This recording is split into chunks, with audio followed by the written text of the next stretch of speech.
Pesquisa fresquinha, como eu estava trazendo para vocês, acaba de sair às 7 horas da manhã, está aí na tela, então a gente traz Genial Quest trazendo alguns novos cenários, já projetando a corrida eleitoral de 2026 para presidente da República, tá? São alguns cenários. A pergunta que foi feita, pessoal, é sobre a intenção de voto para presidente no primeiro turno, em um cenário estimulado. Presidente Lula venceria contra todos os possíveis adversários. Em um cenário com Lula e Bolsonaro ali nessa corrida, Lula tem 35% e o ex-presidente da República, Jair Bolsonaro, 26%. Vamos dar uma olhadinha no outro cenário com Lula e Michele Bolsonaro como os principais adversários. Lula aparece com 36% e Michele Bolsonaro com 21%. Em um cenário agora com Lula e Tarcísio de Freitas, governador de São Paulo do Partido Republicanos, e a depender também de outros adversários, Lula aparece com 39% e Tarcísio com 18%.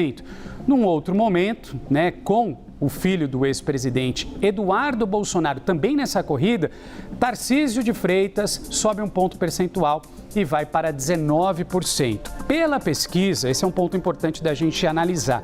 Tarcísio Gomes de Freitas vai melhor nessa corrida quando tem também o candidato Eduardo Bolsonaro, filho do ex-presidente. Já Eduardo Bolsonaro aparece melhor nessas pesquisas, nesse cenário da Genial Quest, quando não tem o nome do governador de São Paulo, Tarcísio Gomes de Freitas. Pessoal, vamos para a segunda página? Vamos mudar, porque aí agora já é a intenção de voto para presidente, olhando o segundo turno, possíveis cenários do segundo turno, em uma disputa envolvendo o atual presidente, candidato à reeleição, Lula e Bolsonaro, tá? Lula aparece com 46% e Jair Bolsonaro com 36%. Num outro cenário dessa disputa entre Lula e Michele Bolsonaro, Lula tem 46%, já Michele Bolsonaro 34%. Numa possível disputa entre Lula e Tarcísio Gomes de Freitas, num eventual segundo turno, Lula aparece com 45% e Tarcísio Gomes de Freitas com 33%.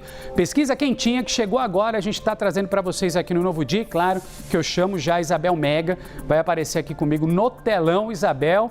Mais um momento interessante da gente analisar os números da Genial Quest agora com relação à intenção de votos. Primeiro turno e segundo turno, e chama a atenção, não sei se a sua intenção, quero ouvir a análise, Lula liderando em todos os cenários, com fortes concorrentes, obviamente, no campo da direita. Isso mostra, Renan, todos esses cenários, que a gente, enquanto tiver essa pulverização de candidatos da direita, o presidente Lula vai largando na frente. Mas ele tem alguém que está tirando o voto dele também, que é Ciro Gomes. Quando a gente olha esses cenários de intenção de voto à presidência da República, onde que Lula salta para além dos 40 pontos percentuais? Justamente nos cenários em que o nome de Ciro Gomes não aparece. Então, é alguém que vai dar trabalho. E por que eu chamo a atenção para o elemento Ciro Gomes? Porque ele está tendo uma certa estabilidade nos últimos mapeamentos sendo feitos pela Genial Quest. E é uma figura que não tem mandato, está meio que correndo por fora, não tem uma plataforma para chamar a atenção, a não ser boca a boca mesmo, quanto o nome dele ficou no imaginário do brasileiro de outras eleições. Então, em cenários em que o nome dele também é oferecido aos entrevistados, ele aparece com um potencial bastante grande para tirar votos da esquerda. E ele vem nos bastidores num flerte também com alguns nomes da direita. Então, ele pode ser um divisor de águas, segundo a fotografia do Hoje, levando em consideração, e aí um ponto de partida interessante também é da gente pensar que na intenção espontânea, quando os nomes não são oferecidos aos entrevistados, tem muita gente indecisa. Inclusive, Tarcísio me chama muita atenção porque pontua muito mal na espontânea. 1%. Lula fica ali na casa dos 19%. Mas olha como o patamar de indecisos é enorme quando esses nomes não são oferecidos. São 69% dos brasileiros dizendo que não sabem em quem vão votar. Tem muita água para correr ainda debaixo dessa ponte. A gente está há um ano das eleições, mas esses cenários são interessantes para prestar atenção em como a gente vai tendo uma divisão da direita que ainda não consegue se decidir e com isso vai criando essa margem de afastamento na fotografia do hoje, um ano antes da eleição do presidente Lula, que vai largando na frente em relação a todos esses nomes. Tem que prestar atenção também, aí olhando um pouco mais para a direita, para o potencial de Ratinho Júnior, que é outro nome que vai correndo por fora. Se Tarcísio não for, o próprio partido dele, o PSD, que é um partido que saiu muito forte das eleições municipais, tem uma campanha muito forte pelo nome dele e é um nome que mesmo lá no Paraná, um nome que não é nacionalizado, consegue ter uma intenção de votos também que é competitiva. Então é um nome que a gente precisa prestar atenção. Dos bolsonaristas ali, raiz, que carregam o sobrenome de Jair Bolsonaro, a Michelle continua sendo como esse nome mais competitivo, mas ainda assim distante do presidente Lula, nos cenários em que os nomes dos dois aparecem ali na competição, né? Por exemplo, a gente tem esse cenário 2, então enxergando aí segundo turno, né? Mas me referindo ainda ao primeiro turno, só para fazer a diferenciação aqui do que a gente tem na tela, Lula tem 36%, Michelle tem 21%.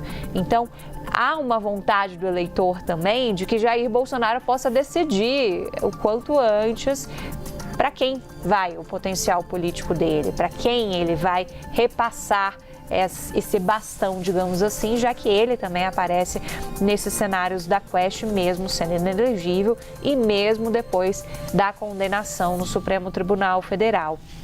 O outro ponto que chama, e agora chama atenção, olhando para o segundo turno, é que Bolsonaro, mesmo nesse cenário, né, de um baita revés político, um cenário em que ele é tido como enfraquecido, dentro da margem de erro ele consegue crescer num cenário de segundo turno contra o presidente Lula. Eles ficam ali num 46-36, mas ainda assim Bolsonaro bem atrás, mas ainda assim consegue ter um crescimento de 2 pontos. Ao mesmo tempo em que Tarcísio cai 2 pontos, né? O Lula no cenário do segundo turno com o Tarcísio aparece com 45, Tarcísio com 33. E por que eu chamo a atenção aqui, antes de passar a palavra, para o nome do governador de São Paulo, Tarcísio Gomes de Freitas? Primeiro porque ele é o candidato do Centrão, ele é o preferido, a gente está vendo todas as articulações no Congresso Nacional, que tem como pano de fundo muito forte também viabilizar politicamente esses arranjos partidários para ter uma candidatura forte de Tarcísio Gomes de Freitas. Mas lá em maio, no auge, digamos assim, da crise, que o governo ainda não estava conseguindo reverter essa impopularidade do presidente Lula, algo que foi mudando, principalmente no mapeamento dos últimos meses, lá em maio era diferente, o Tarcísio tinha 40%, hoje ele tem 33%, o Lula tinha 41%, hoje tem 45%. Então, aqui nessa visão, comparando com maio, por exemplo, quando o Tarcísio viu o auge desse cenário com o presidente Lula no segundo turno, ele perdeu bastante capilaridade, com toda a certeza. E tem uma diferença ali de ondas, inclusive nas últimas semanas, em que a gente teve uma torcida muito grande, principalmente ali no mês de agosto, uma articulação muito forte de teste do nome de Tarcísio. E agora, depois que ele próprio andou se testando, abraçando mais as bandeiras do bolsonarismo, a gente tem já um cenário um pouco mais incerto sobre qual é a real pretensão do governador de São Paulo. Ele insiste que é candidato à reeleição em São Paulo e não candidato à presidência da República. Mas por diversos momentos ele deu sinalizações de nacionalização de seus discursos. Quando ele abraça a pauta da anistia, quando ele sobe em um carro de som na Avenida Paulista, com um discurso muito mais bolsonarista, saindo do modo moderado que ele era mais conhecido, ali ele está se testando também. Mas na competição com o presidente Lula, isso não parece estar colando junto ao eleitorado.